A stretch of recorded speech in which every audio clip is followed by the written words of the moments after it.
mode. Then 5, which is equation, EQN equation.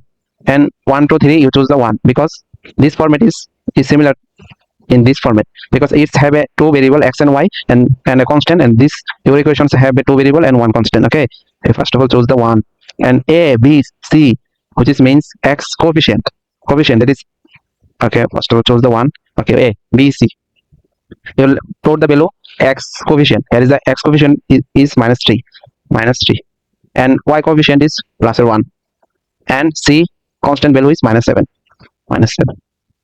And second equation, x variables coefficient is 2, input the value 2, and y coefficient is 1, input the value 1, and c is input the value 3. And then every time you should be press the equal button. Now final result, if you want to get, press the equation. Here is x equal to 2, and again you can press the equal and y equal to -1. Thank you everyone.